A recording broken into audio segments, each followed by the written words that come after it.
And we are live. Hello and welcome to Talking Doctrine, and thank you for joining us again for another watch party in the same night. Tonight, we're going to be watching Nephilim, true story of Satan, fallen angels, giants, aliens, hybrids, elongated skulls, and of course, Nephilim. This documentary was put together by Trey Smith. I watched it several years ago, and it is a wonderful and very informative documentary that we're going to watch together. And the link to be able to watch this on your own or to go to Trey Smith's channel is in the description already, and you guys should definitely shoot over there and subscribe and go check out his God in a Nutshell. He's got a few Hebrew root-ish things that I don't necessarily agree with, but for the most part, his research has been spot on from what I've been able to tell for myself. So you guys check that out for sure. And it's kind of funny if Jacob and Marble Water are still around. They're using the AFK. They're pretty trendy. They're too cool to use the term, the lingo that we used. I was about to say growing up, but at the beginning with BRB. Everybody knows BRB, but the new millennial, or younger actually, they had to come up with their new acronym, so they couldn't use BRB anymore. They had to come up with AFK. So yes, it means away from keyboard. And Jacob, that was BRB has no stock value, exactly. But the I'm looking at your perfect. Right, okay, well, how did you know AFK? Because I actually had to get that from my daughter. I was asking her what that meant. No, I was actually asking my youngest daughter what it meant, because she put it on hers. She put AFK. I'm like, what does that mean? She said, away from keyboard. I'm like, oh, okay. So that's hilarious. But yes, you have to be able to interpret even the abbreviations nowadays. You know, SMH. I'm literally shaking my head right now. Too funny. Too funny. But let's get right into the documentary. Jenny, it's good to see you. Glad you're able to make it. John, you got some funny stuff there, as always. And Esteban, great that you're able to pop in. And yeah, we had a shorter watch party earlier from some videos that Marble Water had sent our way, and so I do want to announce that one more time. So if you want to suggest any watch parties, send me a link to what you want to watch, and I think it'd be great to watch it for the first time with you guys on things that I haven't seen. So we will be watching a couple other documentaries from Trey Smith on these watch parties. He has put together some real good ones. I am excited to see that he's doing other documentaries that he's working on. I can't wait to see Exodus. Yeah, I don't know if you guys know my view on Exodus, as in that I do believe that it is just as much prophetic as it is historical. So it is 100% historical. It happened in the past, and that's the story of them exiting Egypt. But I think that there is a lot of spiritual foreshadowing from Exodus that's going to happen again in the very end times. So I'd love to see if Trey has come to the same conclusion. Like, I can't wait for that. So tonight, this next one that we're watching, I watched it several years ago. The date on the YouTube release was back in 2013. Wow, it's been that long. But the information is just as valid today as it was then, and edifying. Colleen, it's always good to see you, sister. And everybody, again, the link is in the description. So make sure you click over there and subscribe to the channel if you're not. But then also check out the God in a Nutshell. He's got a whole bunch of ministry things there, different documentaries that he has. So we'll be watching several of them here. But without further ado, let's give it a go. I love that term. I heard it from another channel, and he's an Irishman, and I really enjoy watching his chapter videos about different crime stories. He's got good insights, but I did steal that from from him. Yeah, I'm sure it's a Irish term. Instead of give it a go, give it a go. Without further ado, give it a go. So, just a little shameless plug for them. Look up The Chapter as a channel, and he puts out good videos once or twice a week sometimes that are pretty interesting with all of the research he does for them. So check that out. It has nothing to do with spiritual, but it's good to see what's going on in the world and how people have been deceived by the enemy in many ways. So check that out for sure. All right, and again, without further ado, let's give it a go. And artifacts in this video are authentic from sites all around the globe. Feel free to share, but please do not download and respect the copyrights herein. Viewer discretion advised. So tell me straight, Rabbi, have any powerful people attempted to bury this knowledge? I tried to figure out where was the disconnect in history. This video is about the Nephilim, a mystery that goes back even further than Babylon. Enjoy the ride. Nephilim were on the earth in those days, and also afterwards, when the sons of God went in to the daughters of men and bore children by them. These were the mighty ones of old, famous warriors of ancient times. If all the 1st, 2nd, and 3rd century, and then even the early Jewish commentators all stood on the same ground with this, why is there such a disconnect? I researched something interesting.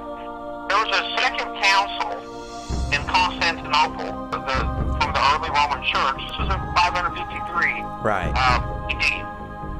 They decreed that the teachings of Fortune, an early church writer, on the subject of angels to be heresy. This guy here was found in Peru. And here's a little baby one from Peru. Take a look at that right there. Look at the little fingers on that going up that long head. And this, of course, is Siberia, Russia. Enoch, this is where Enoch was rejected.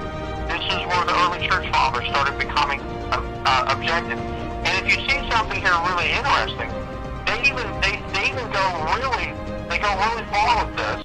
They're even saying that men cannot be possessed of demons in any shape, form, or fashion. Look at the size of the mallet on that one from Peru. He almost doesn't look friendly, does he? And this one here is from the sands of Iran. This is one of apparently about 20 from a dig site in Germany.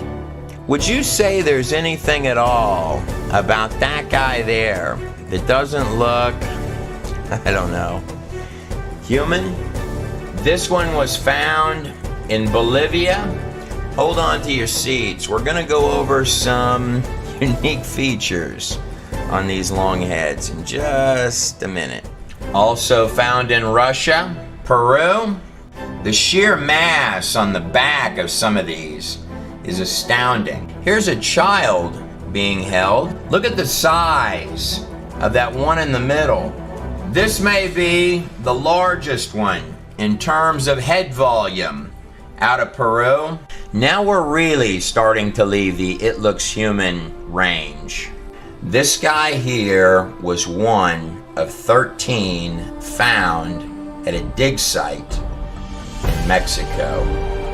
It's a biblical Hebrew text, and you start finding a lot of strange anomalies. You know, you read about giants when Moses sent the spies over into Canaan, and they described this land being filled full of giants. You know, when the spies come back, they said, you know, we're the size of grasshoppers compared to these men. The word Nephilim often gets translated as giants. It is true there have been actual giants in history. This is Robert Wadlow. He's the tallest man ever officially recorded in this modern time period at 8 feet 11 inches. This photograph was taken by Roy Chapman Andrews during an expedition to Mongolia in 1922. The image ran one time in National Geographic magazine. It was never published in the magazine again. Samuel's describing a guy with 6 fingers and toes, and he's not calling it a deformity. Now, you know, I've seen people with kind of a split toe, but it's a deformity. These are 6 working fingers and toes. I actually found an ancient picture from Babylon of a giant with 6 fingers and toes, and the giant is actually holding a lion, and he is so large that the lion is held like I would hold a cat. Like I'm saying, Trey, only if you're reading in the Hebrew are you going to see how deep this goes and how actually clear it is. It is curious where the trail can begin to lead when looking at ancient bloodlines. When talking about the word Nephilim, what we're dealing with is a little bit deeper and darker and larger in scope than giantism, a really tall guy, or your favorite basketball player. The term Nephilim became synonymous with giants because that's what they tended to be. It is by no means limited to that meaning. In fact, the word Nephilim is more of an umbrella term for the hybrid children, creatures of any high strangeness, which are actual flesh and blood, biological products of the B'nai Ha-Elohim, the fallen angels.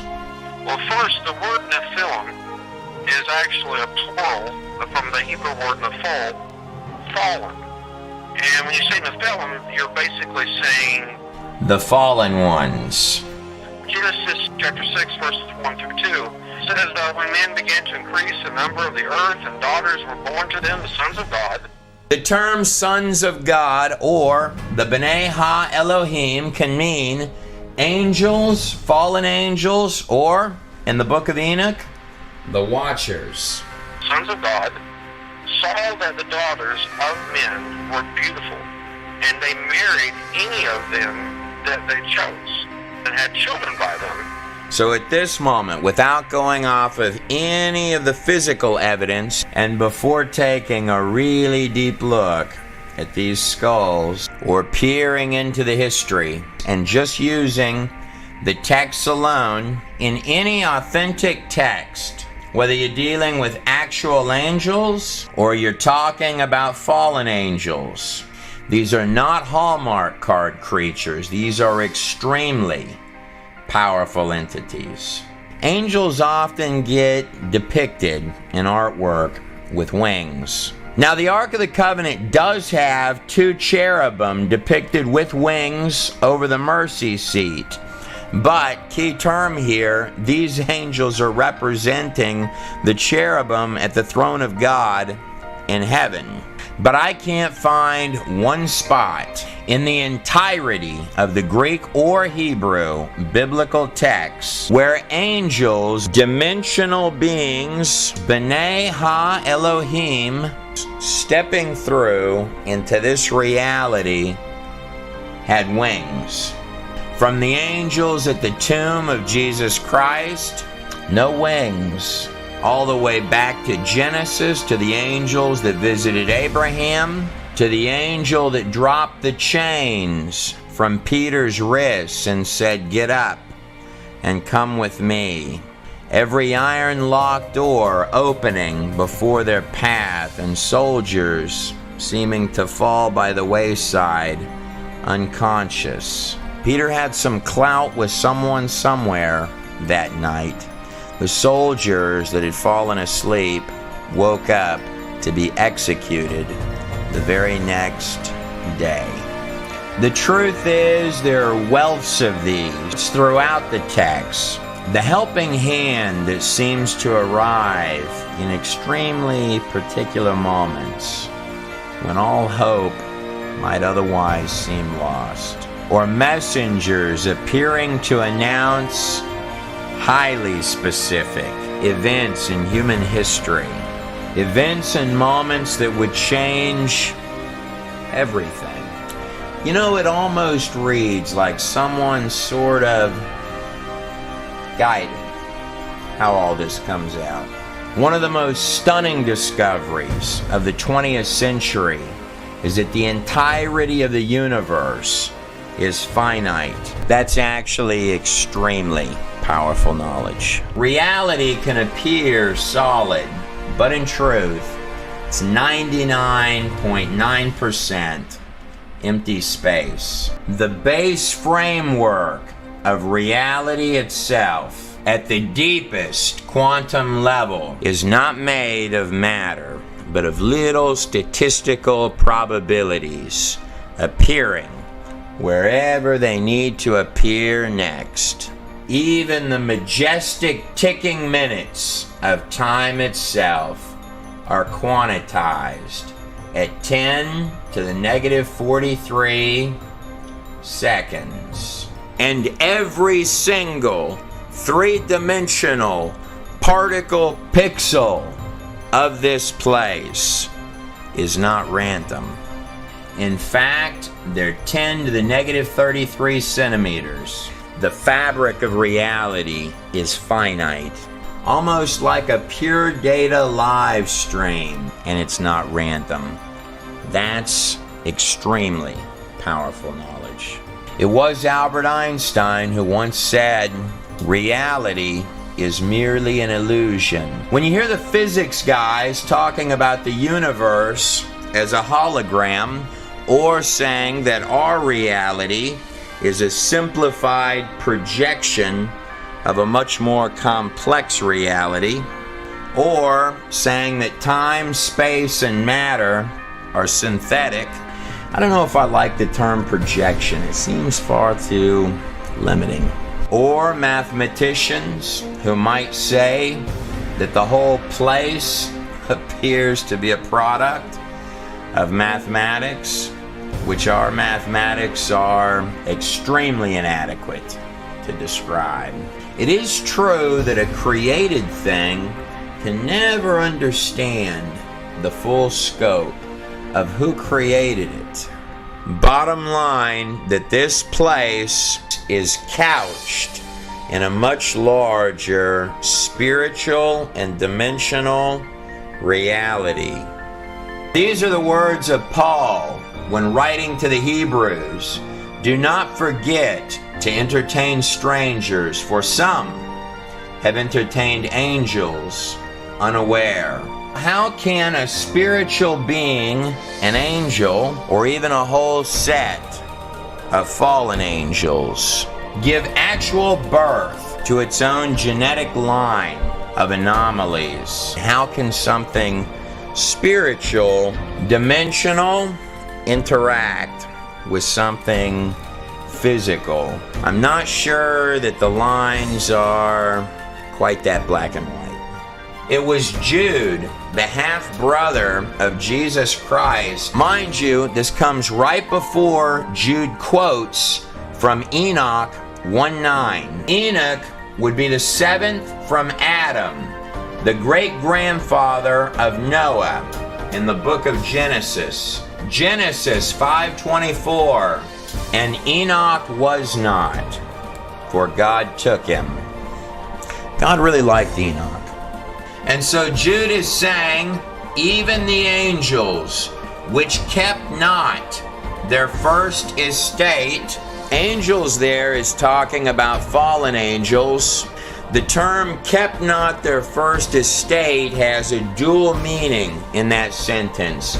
Not just that they left the heavens, but their physical bodies for earthly flesh and material bodies. Jude continues, but left their own habitation he hath reserved in everlasting chains under darkness unto the judgment of the great day. These are actual fragments from the book of Enoch, found in the caves of Qumran in Israel, dating anywhere between 100 to 400 BC.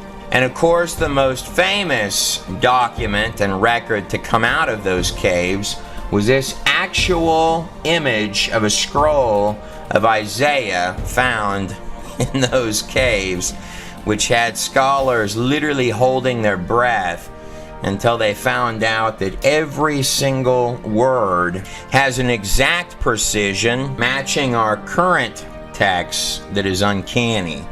This applies to all of the Hebrew texts, by the way, even the Greek Jewish texts.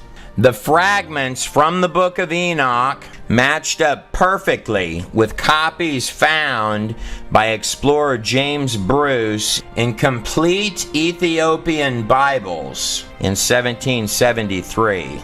The book of Enoch is divided into 5 sections.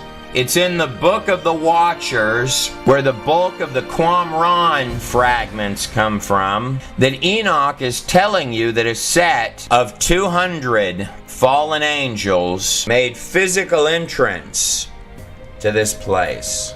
This would have been prior to the flood of Noah, as Enoch was the great-grandfather of Noah.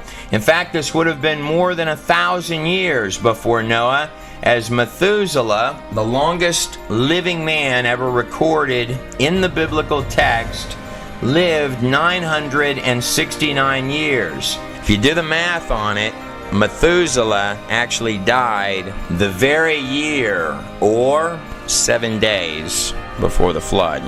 Curiously, the name Methuselah means his death shall bring, or perhaps more precisely, his death shall bring the judgment.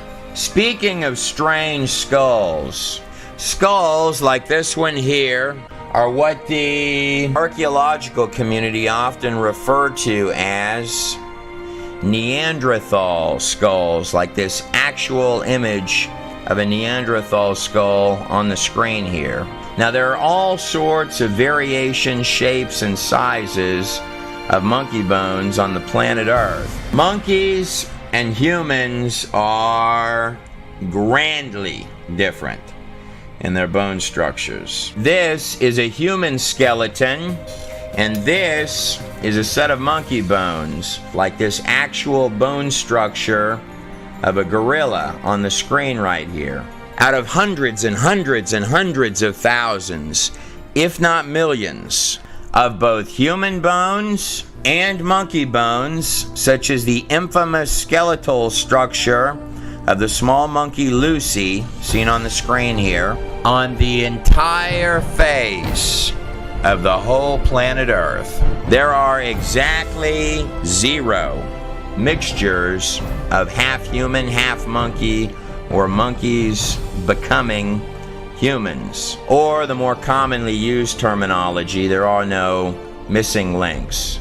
This doesn't come as terribly surprising to me because, genetically speaking, within the DNA of any living, breathing organism, animals are restricted within their animal kinds. They have certain body plans. For example, horses can breed other variations of horses within their body plans. Same thing with dogs. They can have subtypes underneath that body plan and variations, but dogs cannot breed rabbits or horses. Taking the genetics one step further, every living organism, its digital software coding, its actual DNA, is losing coding over time. It's weakening, deteriorating. It's not just animal species that we are systematically and slowly losing, not gaining, in the order of 1,000 to 10,000 different creatures annually, depending on whose numbers that you listen to, but we're certainly losing things as opposed to gaining them. And following suit with that, the DNA, the actual digital software of life itself for every type of creature is also weakening with every generation.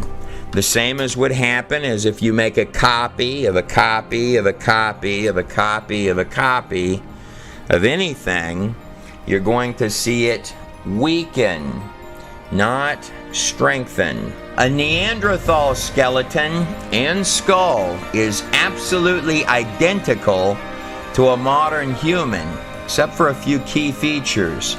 The bones are thicker, stronger, more fit. Also, the wisdom teeth down here fit absolutely perfectly. These thick brows can vary in size from skull to skull. And a small detail that a lot of people may not know: the human brow of any individual, this bone right up here, continues to grow just ever so slightly through the entirety of a person's life. You may see on an old man's brow, he's got a very defined brow. So if you were to live 2 or 3 or 4 or 500 years, then that much larger brow that you see indenting up right there is precisely how your skull would look. When we peer back in history to our oldest written texts, we're finding redundant accounts of very long lifespans. In the biblical texts, most absolutely and definitely in the Sumerian Kings list, as well as records covering what amounts to little more than settlements following the Great Flood, as is recorded here in the Epic of Gilgamesh, along with the extended lifespans, both before and briefly after the flood. This is the oldest written epic in the entire world. The actual records of King Gilgamesh of Uruk, one of the first kings following the Great Flood. These Neanderthal skulls have varying sizes of large brows. In short, what you're looking at with these Neanderthal skulls is eerily identical to what a human being would look like if they were much more fit than we are today and had lived varying amounts of hundreds and hundreds of years. From a genetic perspective, no one actually knows what causes death or initiates the death process, capping us out at anywhere between 100 and 120 years, almost as if someone flicked a switch off inside the coding. Every single cell in your entire body is programmed to regenerate and renew itself. But when dealing with the topic of the Nephilim, we are by no means talking about elongated years and larger brows, stronger bodies and wisdom teeth that fit perfect like a glove, the extremely long years resting on the large brow of the forehead. Nor are we fiddling around with old monkey bones. The truth, however, is that there are a lot of human-esque bones on this planet, which can very easily, even to trained experts, blur the lines between was it human or was it something else. Now, there are a lot of tribes that have done varieties of things to their bodies to achieve a number of different effects, including the binding of the skull to produce this elongated shape on the back of the head. There are some significant differences, however, between even the best of clearly modified skulls, like this skull on the screen here, and skulls that appear significantly larger and much more naturally formed than that, like this actual elongated skull being compared against the bust of either Nefertiti or Akhenaten's daughter, leading many to ask if these tribesmen originally began binding babies' heads in an attempt to copy something that was perhaps a whole lot larger in scope, like this actual skull found in Peru. Some of these are just absolutely massive. There are hundreds and hundreds of them, wildly massive, including children that already have the features. One of the first red flags that you're dealing with something that is incredibly strange is that the actual head volume of the elongated skull is at least 25% larger in its head volume than a regular human or even an old human skull. These are in fact quite different. But it's not just that they absolutely have to be enormously massive. There's another difference on just the skulls themselves, which is even more puzzling than that. Every human skull on every single human being should have these two plates in the back of the skull that are clearly divided between the two of them by this crease running towards the back of the head. This elongated skull, however, is not like that, with the crease and the two plates in the back. This skull has one long crease, very defined here, a crease coming back this way, and one very large skull cap. Binding a little baby's head should most certainly not change the genetic bone structure. But it's not just elongated heads we're talking about.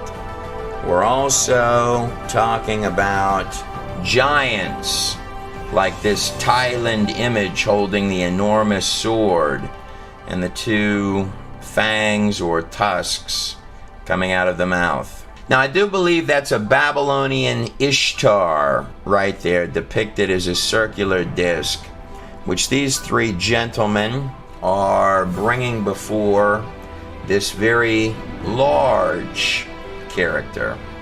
Babylon, particularly ancient Babylon, plays perhaps a critical role in all this. Just second down from Babylon would be Egypt. After the Hebrews were in the wilderness during the time of the tabernacle and about to enter the promised land, in Numbers 13:33 it says this, "And there we saw the giants, the Nephilim, the sons of Anak, who were of the giants, and we were in our own sight as grasshoppers before them." Now, there are some tribes where God told the Hebrews, just conquer the people. And then there are other tribes where God specified, wipe them all out, as if there's some type of a gene pool problem, as is in the case of the Canaanites, the Raphites, the Ammonites, all of which are listed as giants.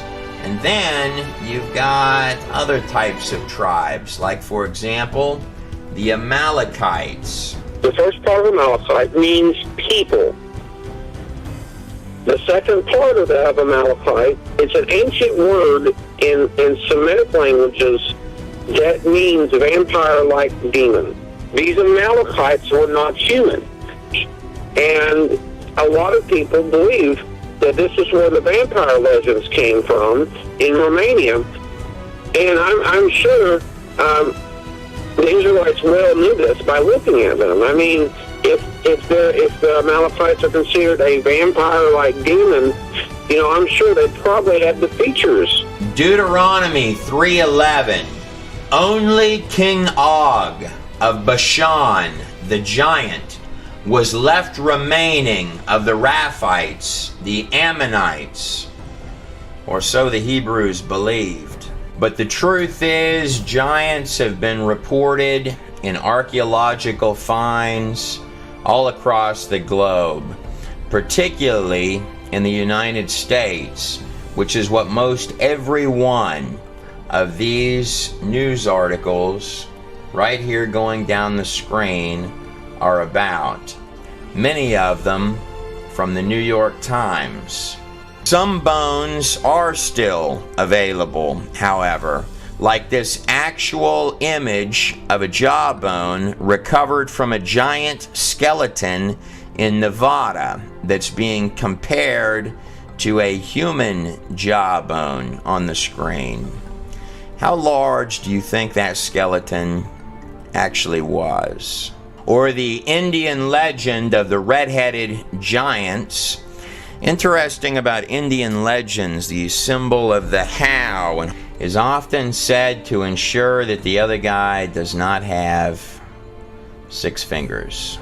Or the famous serpent mounds in Ohio, where in the 1800s it's reported that skeletons of enormous giants were found around this site that has the shape of an enormous serpent that they mysteriously built, which can only truly be seen well from the air. Following the 1950s and the defeat of Nazi Germany and eugenics, same time period that Americans began pumping out movies about space invaders and men coming from other planets, and deeply religious views of the occult, such as those of Blavatsky, instrumental in the occult beliefs of Adolf Hitler himself, sort of take a sidestep into the shadows. Articles such as these begin to dry up and disappear in roughly about the 1950s. And the skeletons seem to vanish. Many make the strong case that the bone structures disagree with the political formulation of the theory of evolution. Whereas that may be true, there are others who would argue that it's somewhat deeper than that. Speaking of occult, if I shift my attention over in the direction of ancient Egypt, the place that occasionally had kings with very unusual skulls, like this actual imagery here, done using the skull of King Akhenaten. Here's the skull of the 18th dynasty King Akhenaten without any digital effects on it. This piece of artwork is female, believed by many to be Akhenaten's daughter. Here is his son, the child king, in this X-ray on the screen here. The very infamous King Tut, who also had this family had very unique features. Long head in all of the drawings of himself, like this actual drawing of Akhenaten. Notice the crown is very elongated and the strange shape of the body. And this is the wife, Nefertiti, carved in stone. This king moved the most powerful palace in all of Egypt to rule over an area called Amarna, to take the pinnacle of power and throne of the empire from Thebes and Abydos and the land of the old gods all the way up here to a newly prospering place called Amarna, which is directly across the Red Sea from Sinai. Curious thing about the ruins of this particular dig site, it has a reported 365 outdoor altars, the practice of worship of one god, a mesmerizing place stretching into the horizon. And it's an entirely well-drawn community, all three of which are not Egyptian practices, they're Hebrew practices. One thing that Akhenaten and his son, King Tut, both proved is that even god kings can die. Both were killed with remarkably similar bashes in their long heads. I personally think that the Visor Eye did it in cahoots with the head military general Ramses, great-grandfather of Ramses the Great. But I wasn't there, and the statute of limitations has run out. Akhenaten, shown here with the serpent coming out of his forehead, and his son Tut were the final kings of the 18th dynasty, later giving rise to the 19th dynasty king, Ramses the Great, immortalized in this statue here, who many believe was the Pharaoh at the time of the Exodus. Mernptah, depicted here, standing next to Ra, with the disc encapsulated by the serpent. Mernptah was the next king to take the throne of Egypt after Ramses. He was also the 13th son of Ramses the Great. On his victory stele, depicted right here, makes a strange statement. The people of Israel is laid waste. Their crops are not. I have no idea what that means. Just because your dad, Ramses, hands you an empire, missing at least half of its army and all of its slaves, you can't go getting all bent out of shape about that. But if I am to hop way backwards in time, that 200 fallen angels recorded as having come in prior to the flood, which is really what's being referred to when you hear terms like mystery religion. Notice the star inside of the golden jewel-covered crescent. Covered in the book of Enoch, alluded to in the book of Genesis, as well as many parts of both the Old and New Testament, as well as ancient texts and hieroglyphs that we'll look at, and writings all across the ancient world, being recorded in large scale prior to the flood, and then in a smaller trickle of a scale following the flood. There are at least 277 flood stories from cultures stretching every conceivable part of the globe. Some of them bringing you right to the front doorstep of that flood, like the Epic of Gilgamesh from 2700 to 2900 BC. Every mountain range on Earth contains fish fossils, marine life, and even seashells found on top of Mount Everest in the Himalayas, extending to include mass beached whale graveyards, turning up in the middle of deserts, like this classic example here of the mass whale graveyard in Chile, the most arid desert in the world. And here's another whale dig site from the other side of the globe in the sands of Egypt. Look at the size of that whale buried in that desert there. Plant and animals are found buried and fossilized in every single layer and strata of the top layers of the earth. Creatures of every possible kind of animal that we see every day are found mixed in underneath the earth, along with mammoth-sized creatures which don't seem to be around anymore. And these animals of every genre and flavor are often found in mass graveyards, like this actual dinosaur graveyard seen on the screen here, as if the animals were herding, and whatever happened fast, hit all at once, and was unexpected. Strangely, when dealing with strata, it is sifted by sediments exactly as one would expect. If there were a lot of water pumping around on the surface of the ground, one of the enormous challenges of dating anything is that you have to know what the pre-existing conditions were.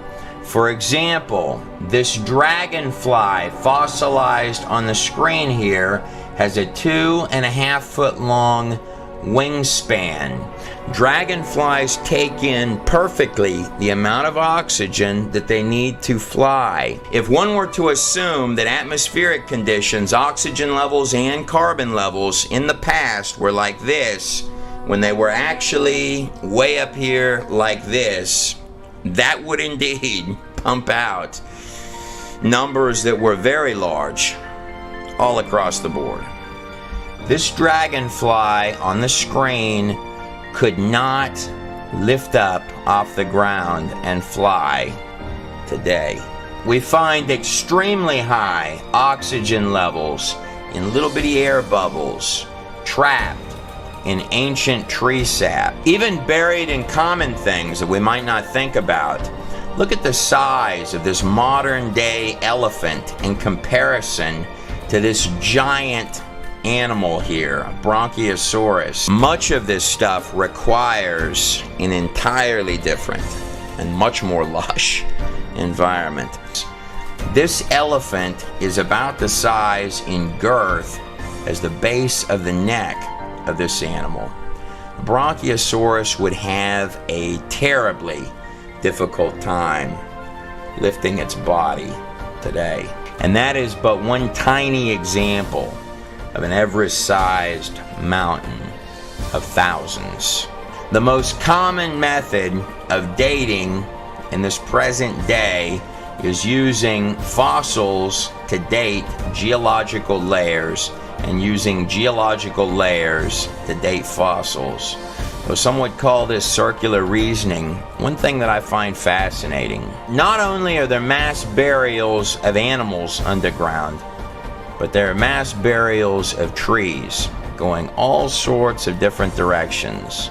Some of them, interestingly enough, going vertical. What this means is that you would have trees that would have had to have been standing up for millions of years while the layers of strata form around the tree. No one really knows how many of these there actually are, buried all over the place underneath the ground. This is believed to be the oldest living tree on Earth. Its name is Methuselah, and its age is believed to be 4,840 years old, give or take, which is interesting because if you're using the Septuagint or the Masoretic texts, and even using Gilgamesh as well as the Sumerian Kings list as a reference point, you're going to come up with a flood date a pinch more than 3000 BC, maybe a few hundred years more. And old Methuselah would have been born just a little bit afterwards. I wasn't there, but I know this. that enormous whales really should not be turning up in deserts, and thousands and thousands and thousands of seashells should not be backpacking through the Himalayas. Trees don't generally stand up for tens or hundreds or millions of years while layers of sediments build up around them. I'm thinking that maybe real big flood did it.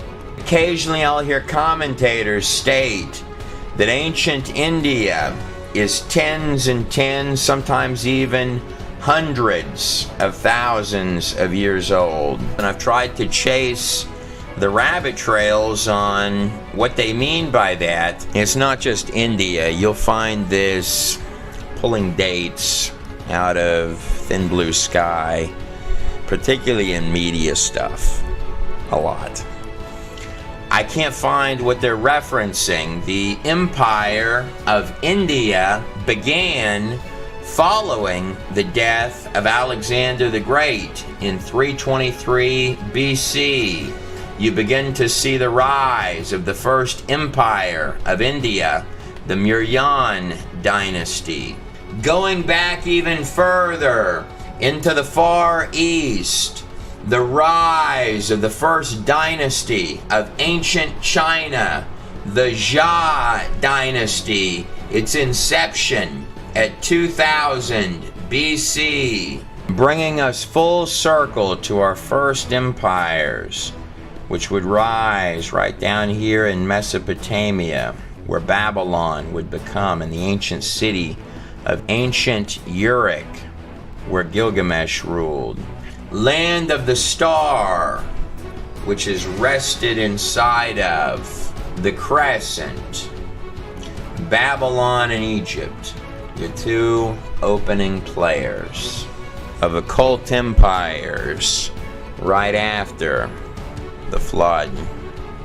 And then dropping down right over here, following alongside the Nile riverbanks, where Egypt would become, and where step pyramids and the first attempts at actual pyramids would begin to rise. Under Djoser in the third dynasty of Egypt, about 2600 BC. Land of the Eye of Horus, and disk between the horns of the most ancient Hathor, both stretches of land dropping down along the fertile land, the so-called cradle of civilization, where little bitty settlements would begin to take shape, with your first tiny fortified cities like Uruk in roughly 2900 to 3000 BC. Coincidentally, both newly developing locations dropping down from right up here in the same area where the boat that saved all mankind is said to have landed. So those 200 angels covered by Enoch prior to the flood does not represent all of the fallen angels that there are. It represents a small portion of the total number of fallen angels, the ones which made entrance to this place, came in and interbred with human beings. This created all sorts of little uglies and unfriendlies, including the giants. There's also indications in the text that this wasn't necessarily voluntary.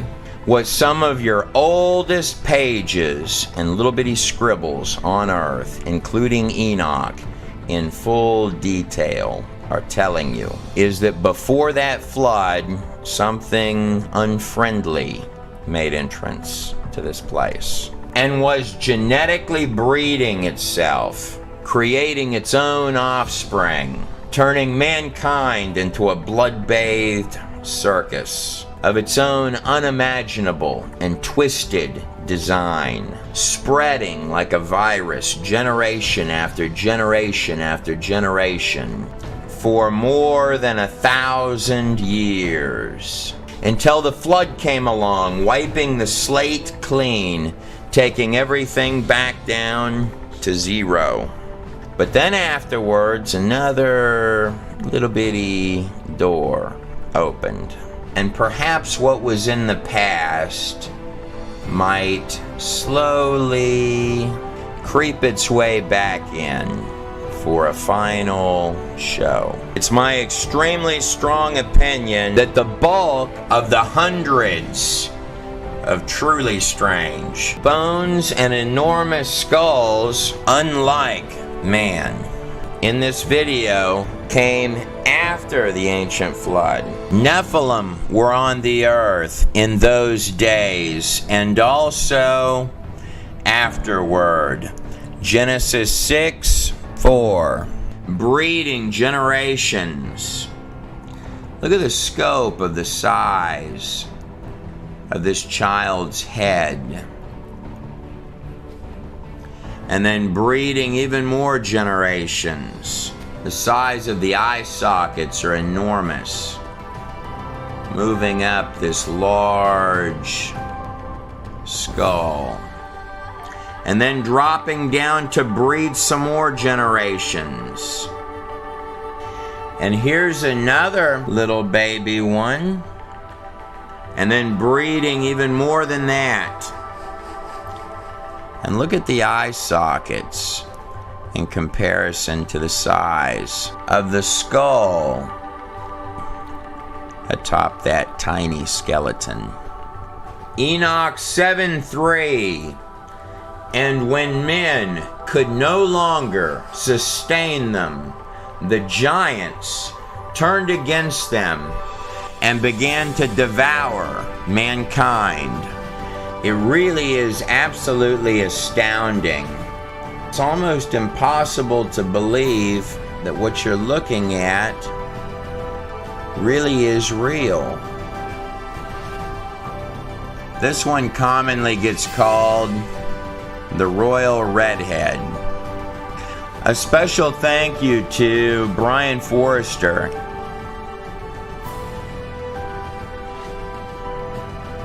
as well as his team in Paracas, Peru, for making the footage as well as the elongated skulls seen in this video available.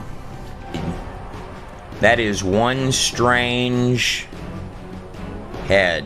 Enoch continues, and they began to sin against the birds and the beasts and the reptiles and the fish. I have absolutely no idea exactly what that means, but it doesn't sound good. And to devour one another's flesh and drink the very blood. It is curious that whether in a biological or a spiritual sense that is equally as deep, if not deeper, than even the mysterious thing that we call consciousness, which seems in a very real way to plug us in to reality at all. There's always something uniquely special about the blood. It is an interesting verse that we've all heard in Leviticus 17:14. You've heard it a million times. The life of all flesh is in the blood. The real word is actually saying the ruach of every sort of flesh is in the blood. It's saying the spirit of the flesh is in its blood, not the life. That has been not a poor translation, but a mistranslation. It is important to note that after death, the blood is no longer usable, as if it's lost something. Every living organism on this planet is constructed of three-dimensional digital coding. like zip files. Pure data. Zero junk code in every single strand. Tit for tat, line for line, which opens up click by click by click to become a living biological organism. All of it fitting together like a perfect glove. And deeper inside the genome, the framework of pure biological software and precision operating system. File folders containing actual body plans, digital instructions, coordinating every strand, every cell, every little bitty part, pulling the molecular fabric of every piece together to create a biological masterpiece, literally written, birthed into reality itself from scratch and seemingly plugged in to neurologically and consciously control every single system of the entire biological masterpiece. It's not just consciousness, the intangible controlling the tangible, which is a paradox. The living blueprint for what you call you is alive in every single drop of your blood. One could quite easily come to believe that there's something a lot larger in scope going on here. It does say in Genesis 1:26 that God himself created mankind in his own image and likeness.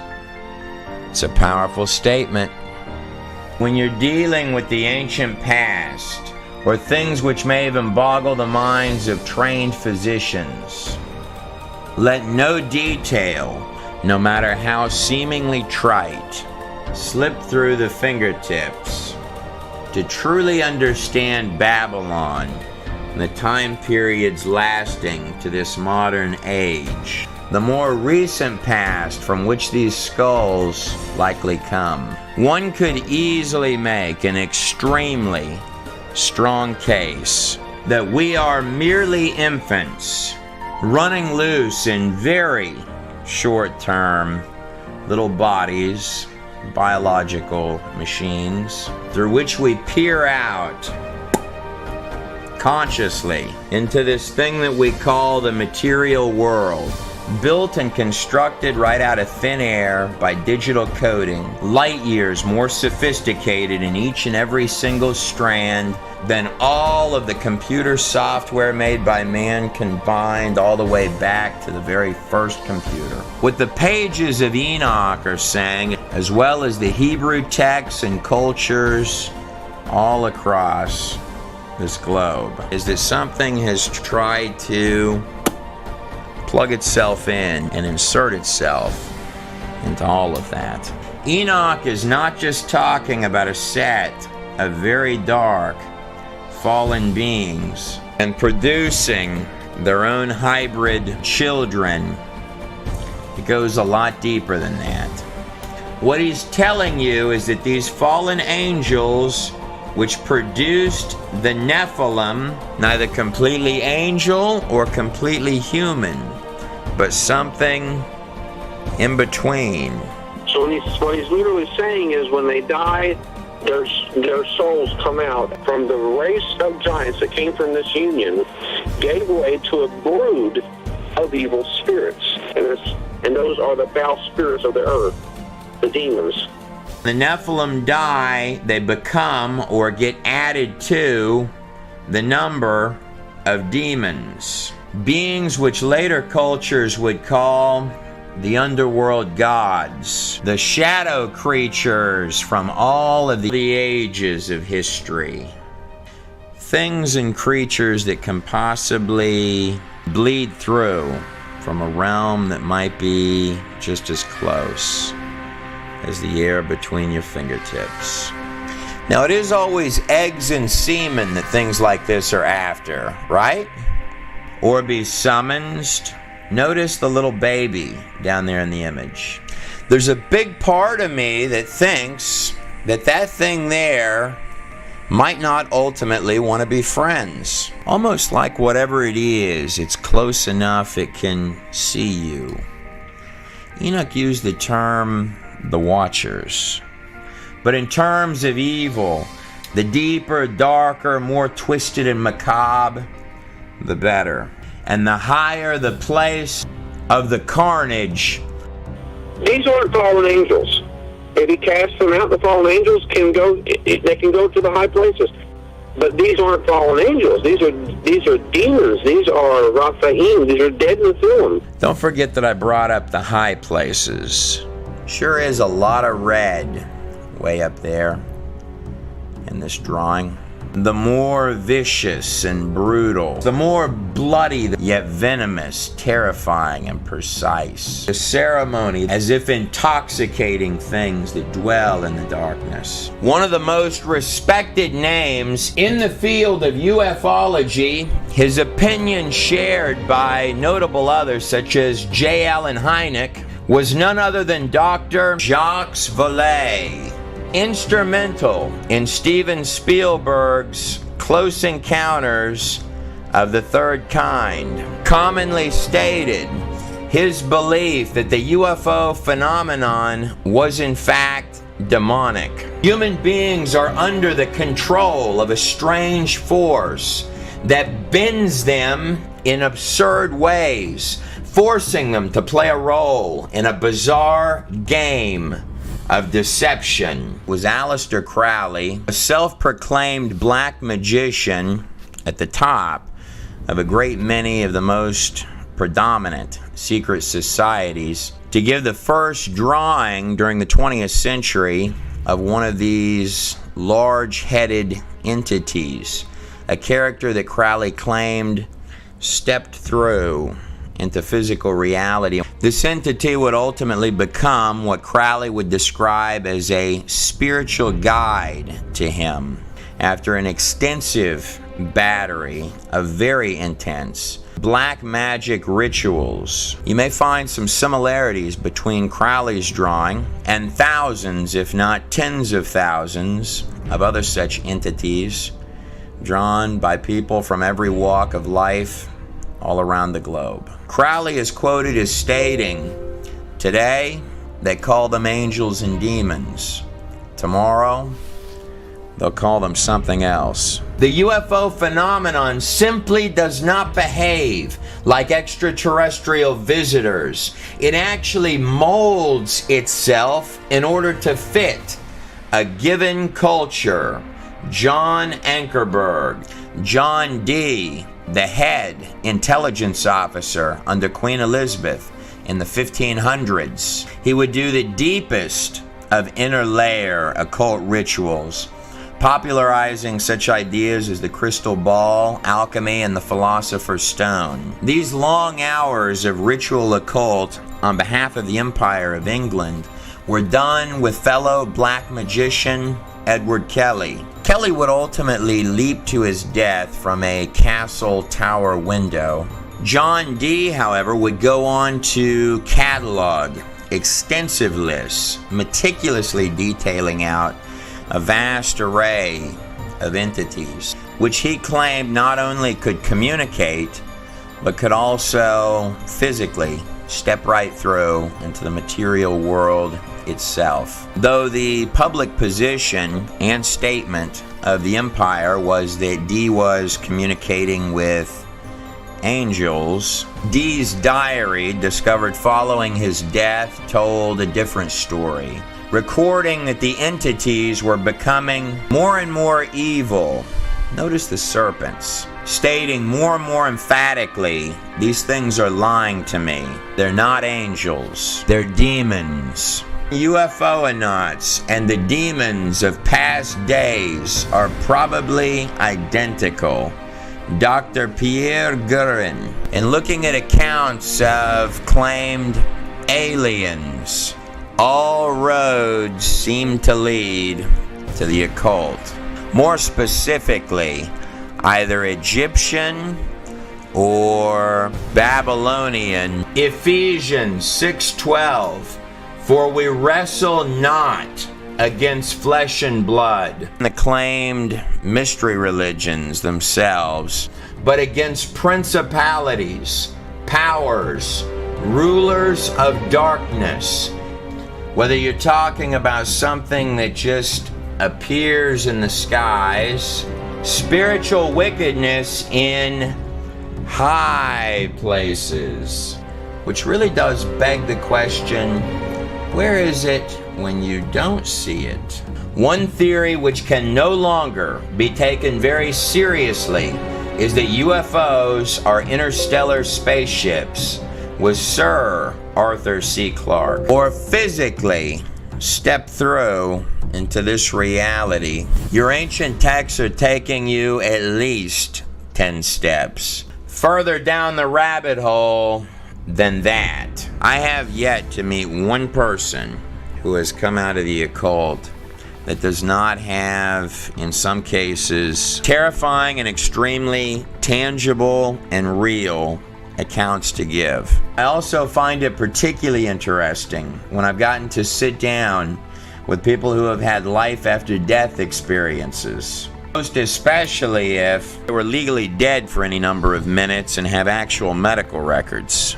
Hell or ancient Sheol, whether it be from someone in the occult or someone from an after-death experience, some strikingly eerie similarities. These bland, sort of expressionless, pull-you-in type characters with sort of varying degrees of sinister evilness, described almost like a diminished alternate version of Earth, that the person steps as if the ground level is being described as lower or different, or falls right inside of, with things that literally grab hold and herd the people into actual pit-like cages, wherein at that point the descriptions of the creatures get even worse. Things much more disturbing and twisted than what may channel in to be portrayed as physical artwork and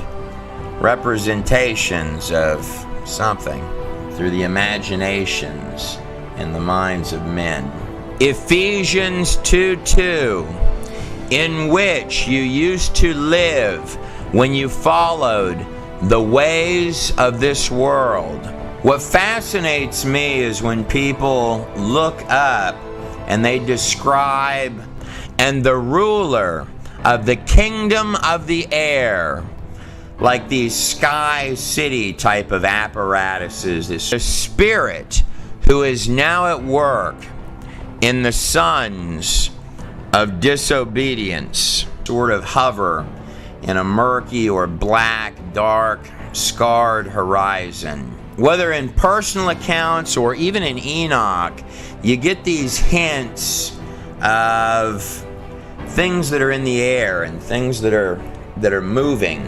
But diving below, where the people are quickly snatched and drugged to the side by the apparent welcoming teams, they'll talk about a lot of serpents ranging from enormous creatures to these more or less human-sized things, often with man-like or human-like features, similar to the wisdom serpents or serpent gods found in every single major ancient culture with uncanny similarities. Look at that big old serpent crawling inside of the crescent-shaped moon between the two Babylonian Ishtar stars. I do believe you're going to find the serpents like the one these three fine fellas are praying to in nearly every belief and religion on earth. The serpents, no matter what size or shape they're described as, just like any of the other characters within the place, always have this ancient old one, yet vicious and precise, kind of highly intelligent twist. It's also noteworthy to point out the similarities historically of bones or warped protrusion like horns, which is in this recreation of Egyptian artwork. Notice the extra set of horns on top is empty, whereas in this rendering, between the horns, you've got this little disc resting on top. An environment described at the core of its beating heart, decrepit almost with this vibe of mechanical madness combined with living dead organism of tentacles and fangs. What some might have been calling the second heaven, the said diminished realm well beneath heaven, and decrepit much more than the earth, littered with sophisticated type things in its skies, where the fallen angel, Lucifer himself, is said to rule for a short span. Almost like hitting the show code key, the virus side of reality. And cavernous needing a breath and a drop of water flames. Probably the most terrifying part of all of it is that the things there wanted you there, in their clutches for some reason. It's a prison that collects things that no one will ever come to help. I'm not going to physically or personally go in to check any of that out. I'm willing to take other people's word for it. Was Jesus Christ, who described heaven as a place full of many mansions and likened hell to this actual place here, Gehenna outside of Jerusalem, where the trash was burned. He was giving this analogy to common men, to sheep herders, couched in a way that they could understand it. As if the human body itself is nothing more than a shell, a vessel, a confining temporal instrument, binding one to a specific location in both time and space. Of those who have tried to describe heaven, though there are so many, from every possible age range, background, and culture, Enoch's pre-flood account is extremely precise. People commonly talk about this unusual event called the rapture in the Bible. There are technically 7 of them, by my count. Enoch is the first one on that list, and he is the 7th from Adam. Wonder if that has a meaning. He stumbles for words at least a dozen times in his document, stating to you, I wish I could describe what I'm looking at. And then afterwards, talking about this place as if it doesn't even feel real anymore. Now, to understand these things called Nephilim, or the origins of physical evil, it's important to recognize the entire scope. But perhaps before taking a critical look at that pre-flood world of Genesis, or the kings with enormous lifespans before the worldwide flood in the Sumerian kings list, or analyzing the pages of Enoch, great-grandfather of Noah, I want you to notice the Greek Titan, creatures part God, part man in this image, with his arms like a crescent, holding the large disc in the middle. Same as what Gilgamesh claimed he was in the Epic of Gilgamesh, the oldest written epic on the face of the planet Earth. The Titans, the sons of Saturn, or sons of Satan. And this isn't just Babylon or ancient Samaria, the place of the Anunnaki, the biblical sons of Anak. Kings and rulers of ages past, reaching out their hands to summons the deepest regions of darkness, in an effort to beckon things that bite the very hand that feeds into this place. The sacrifice of little children, deeply seated, derangement, shedding of innocent blood to Moloch or Baal, working darkness into a frenzy, playing the drums louder to drown out the screams, almost like a virus reaching out to grab its own desires through an extremely naive host. To mass ritualistic human sacrifice, notice up here above that the serpent is waiting. It's almost as if the idea is that they're feeding something, that the moment his eyes roll closed, that there's something on the other side waiting for him to come through. Notice how the serpent is used as encapsulation, as if to define ownership.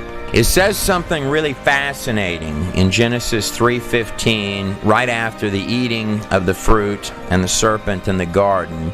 It says, I will put enmity between you, the serpent, and the woman. The serpent is coming out from the forehead, the place where the third eye, or the mind's eye, would be placed. The eye of Horus, or the all-seeing eye floating mysteriously above the pyramid of bricks built by men. As a side note, it is curious how strikingly similar the eye of Horus looks in comparison to a human pineal gland inside the brain.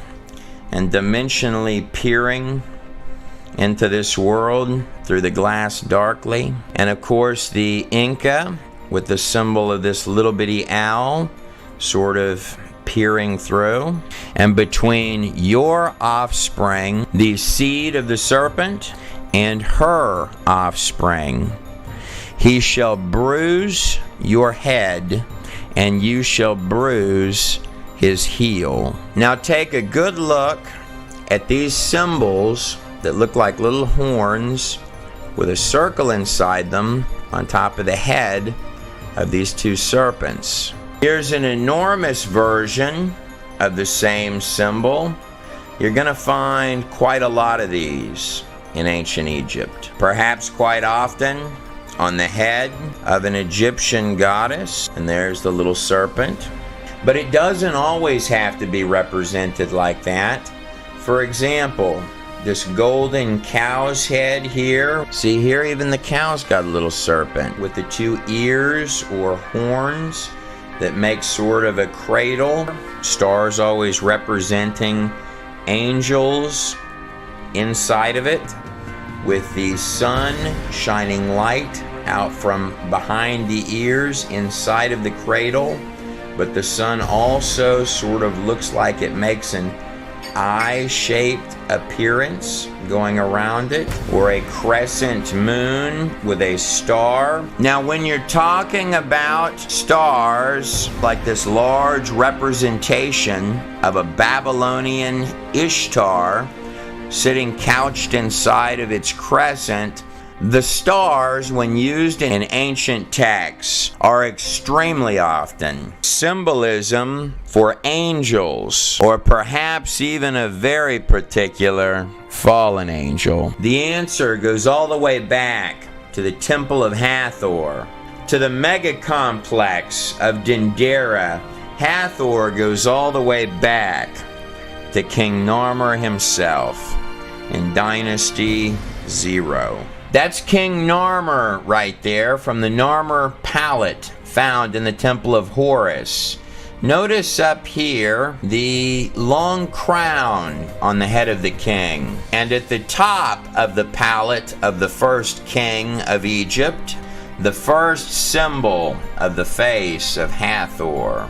A literal temple for storing the history all the way back to the inception of ancient Egypt itself, with the symbol of Hathor crowned atop the serpent's heads. The Egyptians believed that the kingship of all Egypt started with one named Osiris, a dead man who would be brought back to life by Isis. Osiris would be infilled and reanimated by the spirit of an underworld god. Notice the wings on the goddess. And then up over here, the little horns with the disc in the center. The flesh of the reanimated Osiris is generally a murky bluish green. This union of a resurrected dead man and a winged creature would give birth to what they called Horus. Notice the disc in this image no longer is encapsulated with horns, but instead is simply wrapped with a serpent. This shape is not two horns. It's the shape of a woman's womb, which is why it's on the head of a fertility goddess. And the solar disk, or sun disk, in the center is just like the star was for the Babylonians. And the sun in their hieroglyphs is owned by the serpent, the symbol for the ruler of the air. Inside the crescent, the birth canal, or the moon being represented in the feminine, in which the sun symbolically has rested inside of and producing Horus, the new little eye that is peering through and watching. Notice down here the serpent, again with the little disc on its head. In fact, at the entrance to the Temple of Hathor, where this enormous symbol is, there are actually 17 little bitty serpents underneath that humongous symbol. It's like a little identifier. This plus this equals this. It's like a post-it note for the ancient beast. Popped right on top of their heads. Move out of the way, we're making underworld gods here. Alright, they're a bunch of demons. And of course, serpents in every possible and spiritual sense. Whatever may have been the exact details of what the Egyptians were trying so dearly to express, the underworld gods are not being displayed as just basic common day-to-day knowledge on their walls, but more than that, the focal point of the entire empire. It was an oppressive place. Here's a character from the walls of Egypt that you may recognize, or perhaps you're more familiar with his updated version. The star in the middle of the two horns, even got two serpents down here coming out. The goat of Mendes. This text is from the Egyptians' most treasured document, the Book of the Dead, chapter 175, where Atum, who would later combine with Atum Ra, herein listed as the High Supreme God, states this: "Then I will be what will remain, just I and Asur, when I will have changed myself back into the old serpent, who knew no man and saw no God." The pain, poverty, and hardship of common people does seem to follow that star. Cambodia, you have the Naga serpent kings. In Hindu, Vishnu sleeps in the cosmos, nirvana, with the serpents. Perhaps King Solomon was right. There's nothing new under the sun. Most all ancient cultures, particularly Babylon and ancient Egypt, believed that their gods, which could be physically summoned to manifest, were in the underworld. When you hear Luciferians and occultists throughout every age talking about the ability to summons little spookies, things that most certainly do not have your best interest at heart, or entities, very tangible things. Not only does it hate you, it wishes that it could be you. It's my extremely strong opinion that they are not making that up. This was believed to be a dimension running parallel, side by side with the earth, and equally as real. A place full of hate, anger, bondage, terror, total lack and despair.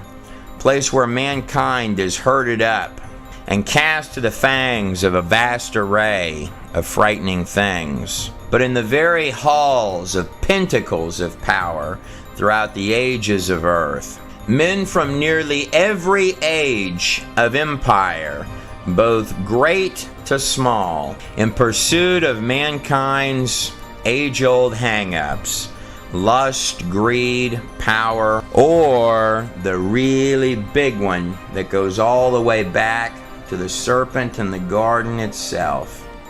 Ye shall become as gods. Softly whispered lies, almost like the whole thing is a test. Trinkets in exchange for everything. Now, if we go back just a pinch before the first step pyramid in Egypt under Djoser, and I hop back over here to the land of Samaria, later Babylon, to the little tiny settlement of Uruk, called by many the oldest city in the world, and by some the rising New York City of the ancient world. It's just outside ancient Uruk, where Nimrod, the first king, the one recorded as having been in defiance to the Lord God, one of the great grandsons of Noah, drawn here, deified in this 4,000-year-old recreation of an artifact and artwork from ancient Nineveh. Or, in the Sumerian writings, the legend of Enmerkar, the king of Uruk, who actually built the great tower that has come to be known in history as the Tower of Babel. The name meant Gate of the God. You can view the Tower of Babel like one enormous mega invocation ritual. They're recorded as inviting something from the darkness to step up from its lair. It was at that point that they described something sort of human-like entered. 2 Corinthians 11:14. Even Satan himself masquerades as an angel of light.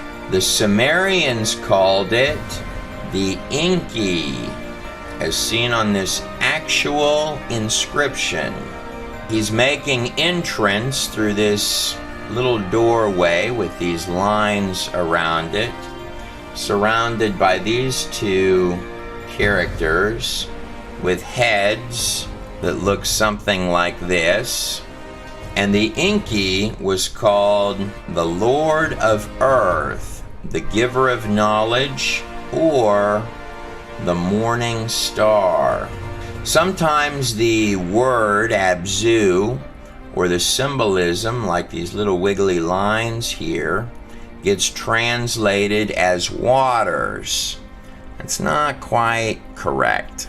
The word Abzu means abyss, which is where the Enki, being summoned here, is coming forth out of. This stretching scape of land right here is believed to be the remains and ruins of the Tower of Babel, the place where in either the Sumerian texts or the biblical texts, the tongues were confused and the people began to fan out, or the ancient ziggurat of Eridu, just 12 kilometers outside of Ur. And of course, the very word Babel today means confusion. If you take all of your pages and hours of history, you're dealing with a tale of two cities, Israel and Babylon, spiritual light, or conversely, spiritual darkness. Everything in this place has a lower level meaning and a higher level meaning. After the Hebrews left Egypt, the land of Osiris, Ra, the eye of Horus, and entered Sinai following the plagues of Egypt and the parting of the Red Sea, the Ark of the Covenant and the mercy seat between the wings of the two archangels, placing the Ark inside the Holy of Holies at the very center of the temple, where the high priest would go in once a year, and he would sprinkle the blood of atonement on the mercy seat of the Ark of the Covenant. Speaking of power in the blood, I understand, Trey, Moses wrote this 2,000 years before Yeshua was born, before Jesus was born or crucified. So when you say God's sacred name, when the high priest was sprinkling blood on the Ark of the Covenant and saying God's holy sacred name, sprinkling blood on the Ark, he would be saying Yahweh, Yod-Heh-Vav-Heh.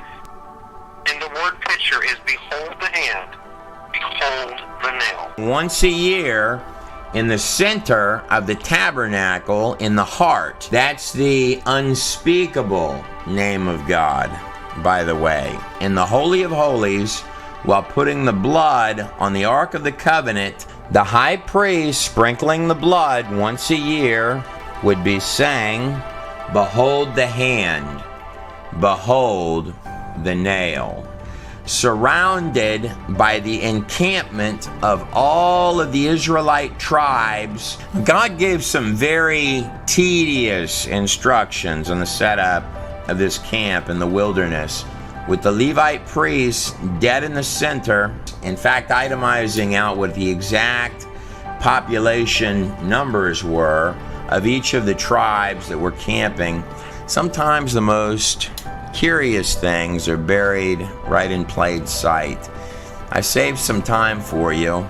This is what exactly that camp would have looked like. Does the shape of that precisely calculated out layout look familiar? This image here is precisely what the shape of the Israelite camp would have looked like. Of course, the Levites and the tabernacle itself were right in the center, the heart, right there. And deeper inside that middle, in the heart of the holiest of holies, where the priest would stand before the mercy seat itself and say the unspeakable name of God, behold the hand, behold the nail. This is more than 1,500 years before Jesus Christ. It was a moving cross out there on the desert floor. That would have been so mesmerizing to have seen looking down with all the little campfires going from the sky at night. Let's see if we can take that a step deeper. Curiously, if you take the names from Adam all the way down to Noah in the book of Genesis, and you look at the root meaning of those names, this is what it reads. Man, appointed mortal sorrow, the blessed God shall come down, teaching, his death shall bring the despairing rest and comfort. You'd have a terrible time convincing me that some Hebrew scribes concocted that in the Genesis text. Nonetheless, let's go deeper than that. Pre-flood, Book of Enoch. He goes further than just fallen angels and hybrid offspring. Enoch is redundantly prophesying the coming of this Son of Man, laying out that at a time in the future, not only will what has been done be undone, but further, that through his name they shall be saved.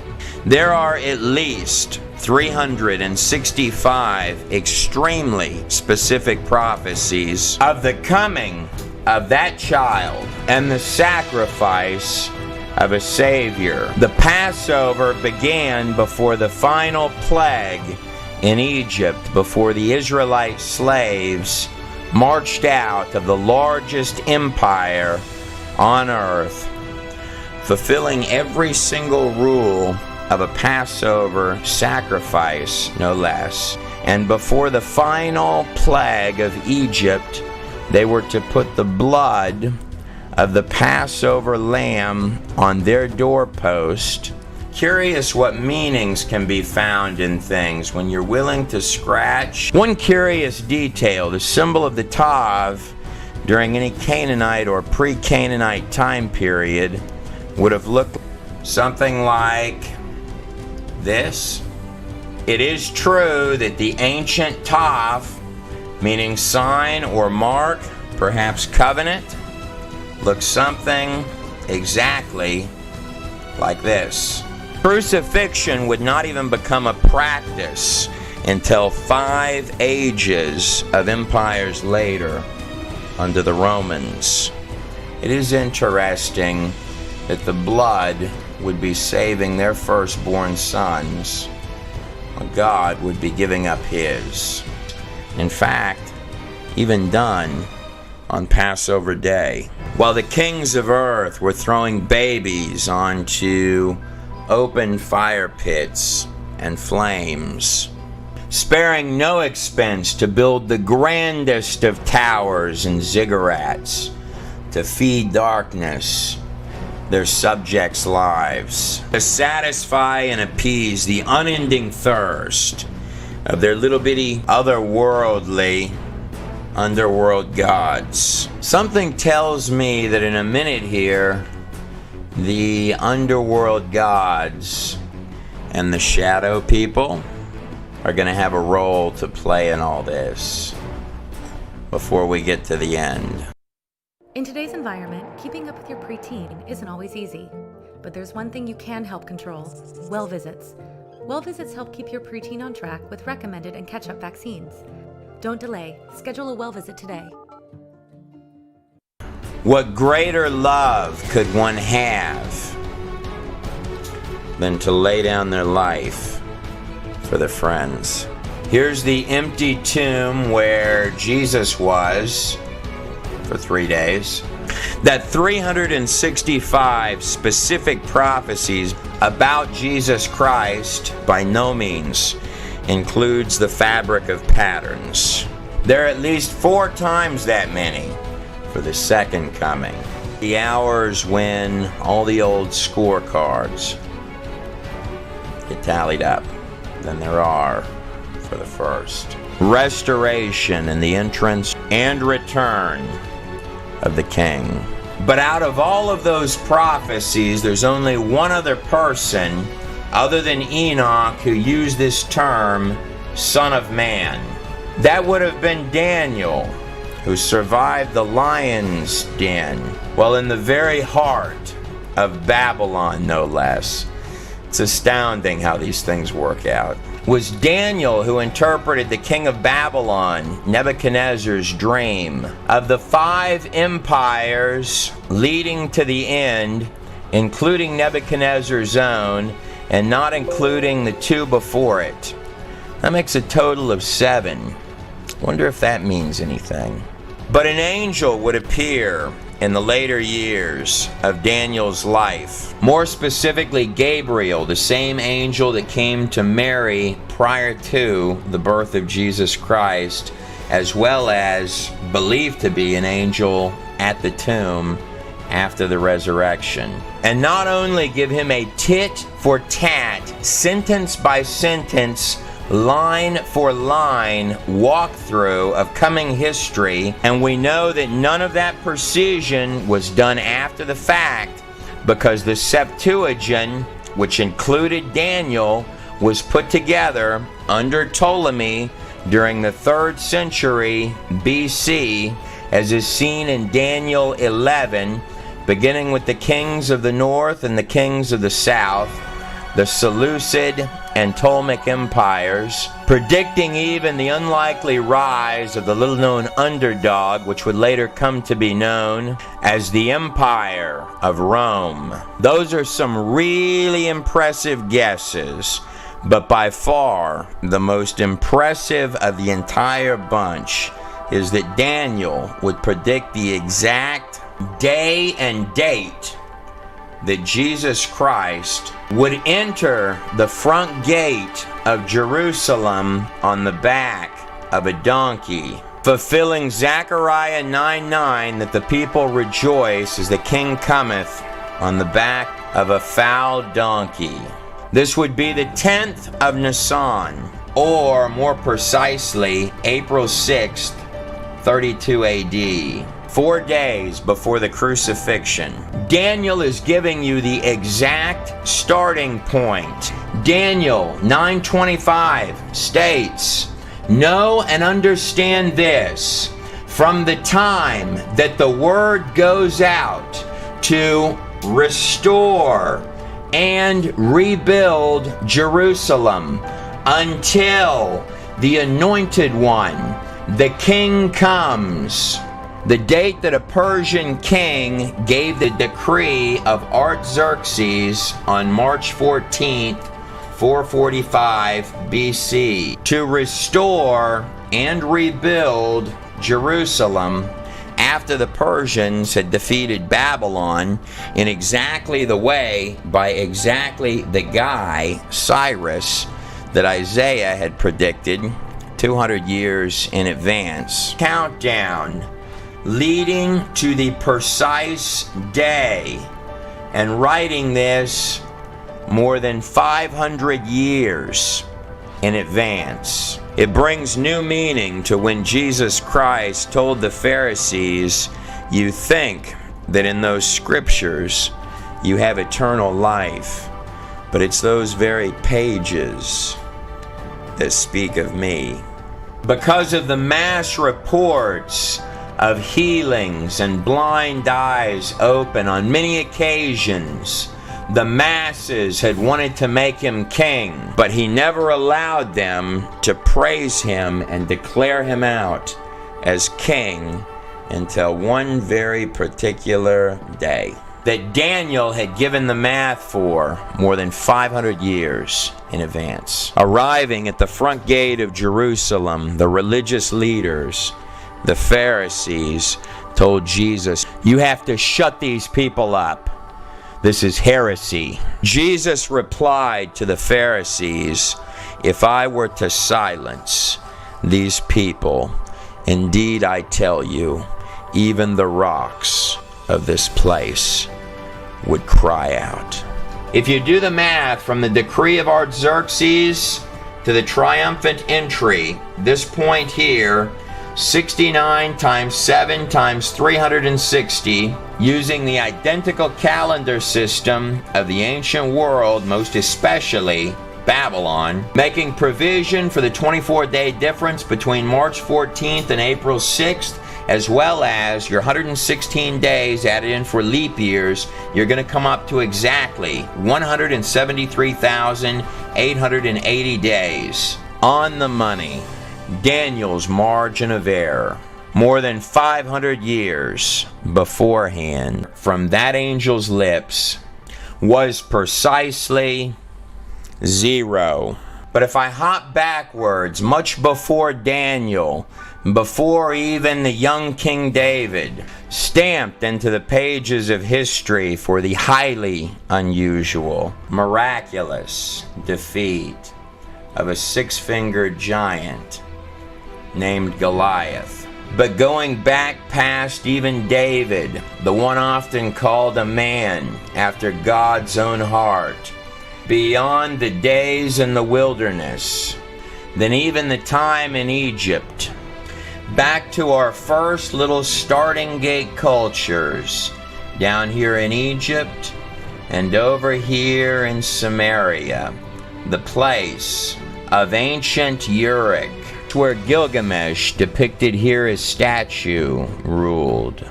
Right here to the land and area of Ur. Now that is a giant holding a lion, right? Where Abraham, the father of all the future children of Israel, was living. Many believe that Abraham could see the base of the Tower of Babel while growing up. And then it begins a little something like this. Get thee out of thy country, and from thy kindred, and from thy father's house, unto a land that I will show unto thee.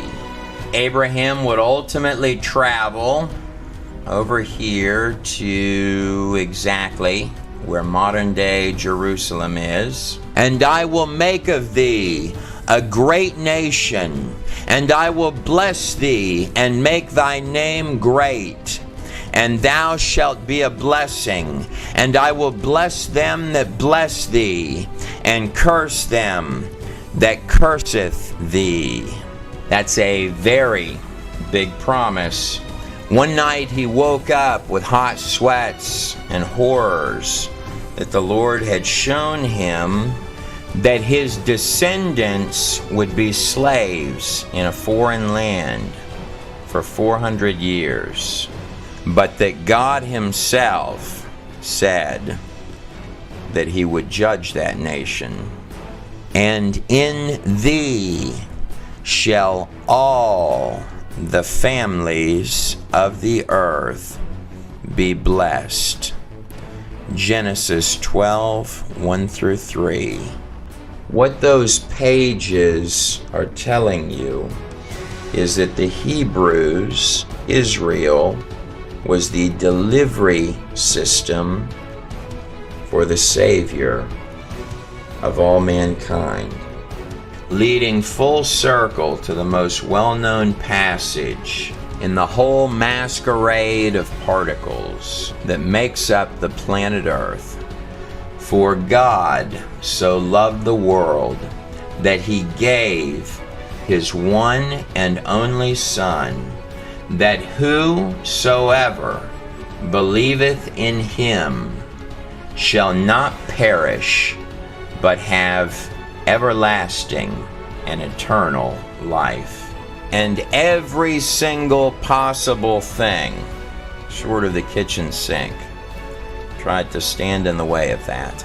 What those pages are saying, all of them, is that you, no matter who you are on the other side of the screen, were born above even the angels. Someone asked me the other day how I truly thought that the entire universe was held together. I was stumped by the question. Here's my answer. It's love. Totally undeserved love. Never listen to snakes, because they're snakes. You were born to be free in every possible sense, in both this life and the next. It's my extremely strong opinion that the shadow people are not your friends. Go on your own journey to ask these very same questions. Your life is worth that. Oh, before I forget, Jesus did say another thing to his disciples. In Matthew 24, it says, "So it was in the days of Noah, so also shall it be in the day of the return of the Son of Man,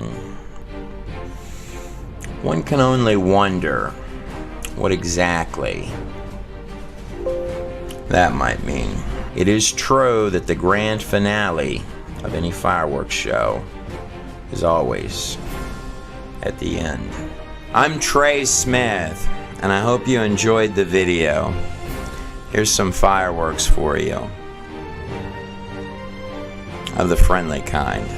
Look at how that skull actually does have an enormous skull cap on the back, that it is genetically different in its bone structure than a human skull. It's not just that the head is longer, it's actually got a different structure.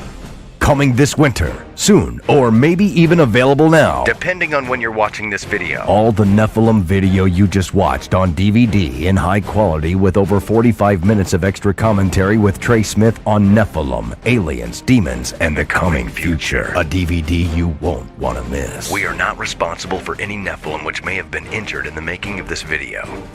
Special thanks to Michael Donner as well as Trevor Demir for the music that you heard composed in this video, as well as Brian Forrester for providing the video footage of the elongated skulls that you saw inside the Nephilim video, as well as to Rabbi Brian Hall, who provided much more information than was possibly covered in the few clips where he was talking, as well as Rick Hummer. And also the largest dedication of the entire video to my Lord and Savior, Jesus Christ, without whom this video would not have been possible at all, had I not been able to hit my knees every single morning and talk to him before I started doing any one of these clips. You just watched The Nephilim by the God in a Nutshell Project. Stay tuned. I've got a few more things tucked into the back of the video for you. Click the subscribe button. It's found right down here on your YouTube screen. There's a lot more to come. So make sure you subscribe to this channel, but more than that, if you go over to the God in a Nutshell Project, that's godinanutshell.com, video The Theory of Everything, which looks something exactly like that, is out and available. The video is about 3 hours long, a little less than that. It's also free to watch on YouTube. See, there I am right there, in a slightly lower quality than the DVD. Special thanks, by the way, to everyone that gets a copy of the DVD Theory of Everything. You can find out more about that DVD that's on the screen right there at godinanutshell.com, and also the coming release of the Nephilim video that you just watched with some extended content inside the video, as well as some other videos that we've got on the burner to kick out here in the shortly coming future. Also, if you're someone who enjoys to write or blog or post news articles online, come over to godinanutshell.com. We're looking for writers and bloggers, so come on over to the website and post a submission to become a writer on godinanutshell.com. And I am the author of Thieves, One Dirty TV Pastor and the Man Who Robbed Him. This is a true story. In 1999, when I was a stupid kid, I committed a safe robbery on a television pastor named Mike Murdoch. This is an article done by D Magazine about the book. That's me down there running from Mike Murdoch with the safe on my back. This is Mike with his standard goatee up there coming through there. To me, it all sort of feels like it happened in a different life at this point through the television screen. He looks a little bit angry in that picture there. But if you're curious what could happen to a man's mind that would drive him to commit a safe robbery on a television pastor and then end up in the desert of Mexico, you're in luck. Here's some clips. Thieves by Trey Smith. Amazon, Barnes & Noble, anywhere books are sold. I've been on radio and TV for 20 years. And Trey, first, as far as the book itself, I'll give you an example. My producer, Will Duffy, his wife, Danielle, was in the hospital to give birth. And they had some time, so Will is reading aloud Thieves. And not only his wife becomes addicted to it, but people in neighboring beds and neighboring rooms all sat in to listen to Thieves being read. It's like Danielle wanted to delay labor because she was so fascinated. Thieves was me pouring literally my heart out day after day. These were all written in a jail cell, and guards used to pay me when they were on shift. They would give me extra lunch trays to read them this book. So Thieves was originally paid for with jailhouse lunch trays. And then, after the safe robbery, when I'm on the run from a television pastor in Mexico, it really kicks into high octane. Sometimes I would just stop and say to myself, there's not a lot of really great ways for any of this to end. Crazy as it seems, though, it did all end well. I promise.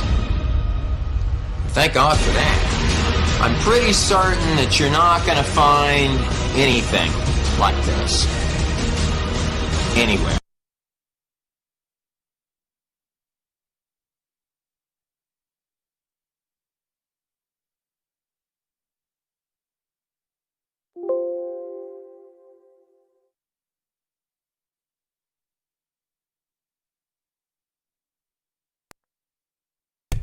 Something happened to the sound. I lost all the sound too.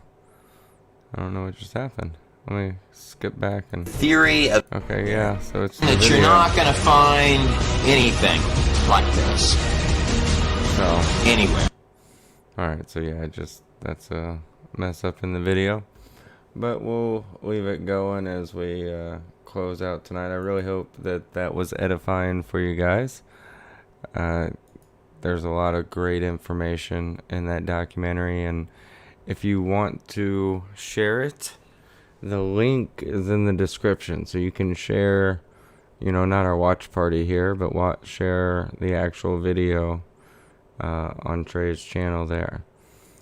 And I guess keep in prayer for his production and moving forward on some new documentaries, such as he was showing us Exodus there on the other stream that he's working on. So that is I look forward to seeing anything from what he's been putting out. He's a little too political, as we saw earlier, but a lot of people are getting sucked into that. It's kind of hard not to, with how much they're pushing it everywhere. Over the last 6 years that we've been operating on Service Titan, we've grown our business 10x. And this year we plan to skip the ad. Whoops. Alright, so we'll just leave it there for the time being. But yes, if you guys will check out his channel, make sure you sub over there. Good stuff. And I'm glad it was edifying for you, Colleen and Debbie. As always, it's great to see you. And we'll call it a night for now. Tonight's Wednesday, so we're going to have a Bible study tomorrow evening, and then we'll probably do another watch party. If you guys have anything you want to watch, send it my way. Otherwise, we've got a couple ideas that we have in the works, getting ready. But we want to actually watch what you guys want to watch as well. So, Jason, it's great to see you too, Jason. Oh, funny. And John, I hope that, you don't have to believe in Nephilim by any means. It certainly is a non-essential as you have for your name, Adiaphora. So this is definitely a non-essential, but I hope at least by watching it tonight you could see why we have come to the conclusion that those of us who do believe in Nephilim have. Trey's got some great information, both biblical, of course, but the physical evidence that he's collected there is amazing. But I think his first documentary was actually called God in a Nutshell. But like I said, we may watch that tomorrow night. But we'll highlight Trey Smith and his several documentaries for the next few watch parties, unless anybody sends me something different. And we can take a break and watch some of those as well. So I'm going to go ahead and call it a night. And like I said, tomorrow we will have a Bible study. That's an open panel, so anybody would like to join. We're starting that at 9 Central. And then shortly after that, we will start another watch party for the late night folks, or midday, depending on if you're in Australia or not. And I appreciate it, Andrew. I think that it's actually edifying to be able to research this stuff and talk about it together. So I pray it is for you guys as well. And for me, I'm just, I'm working, and so I'm listening, I'm checking over at the chat and moving forward on business as well. So it's a huge blessing to be able to meet up with you guys like this. I think Satan manipulated DNA by possession, deceiving, then breeding humans with other humans, creating huge people. Interesting. I guess I just don't believe some of the doctrinal theories on how they got so big uns. I hear ya. There is a bunch of evidence of these. Look up the Indian burial tribes, especially in Ohio. These things, they were not deformed, and just like the Bible says, they all had 6 fingers and 6 toes. So, Caduceus. Look at this. Wait. Okay, I'm too tired. Angels are celestial spiritual bodies. That's true.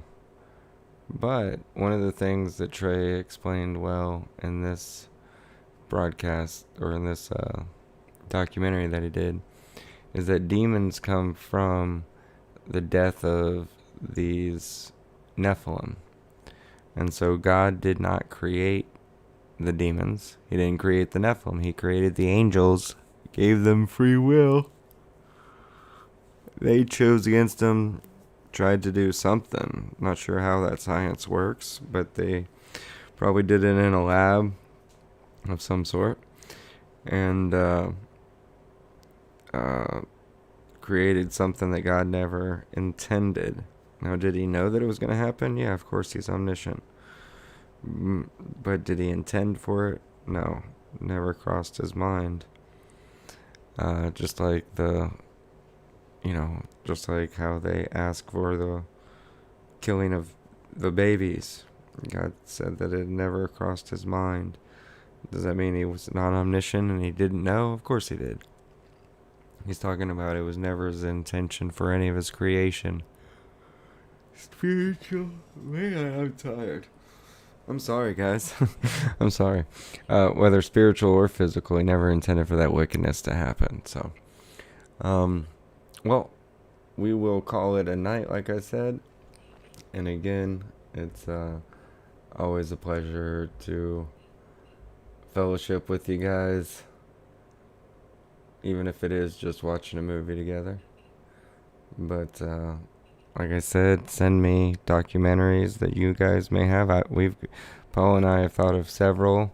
We've got a list of them going, and we may do some of these on the Talking Doctrine 2 channel.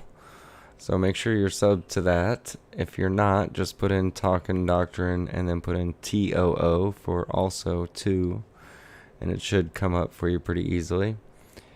But we will announce on this channel when we are on TD2, and the reason why is because we're gonna get some things that I'm not sure how the whole copy left issue really works on things that you rent.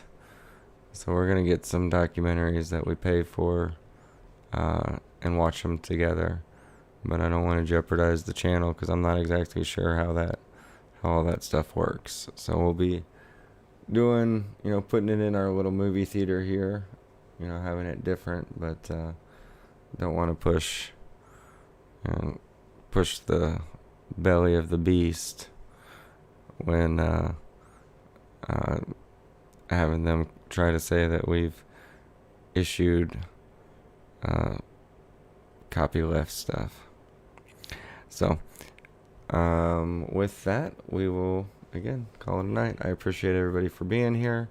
I hope you have a wonderful Thursday. And as long as the Lord wills, we'll see you tomorrow evening. All right, thanks, everybody. Take care, God bless, and good night, everyone.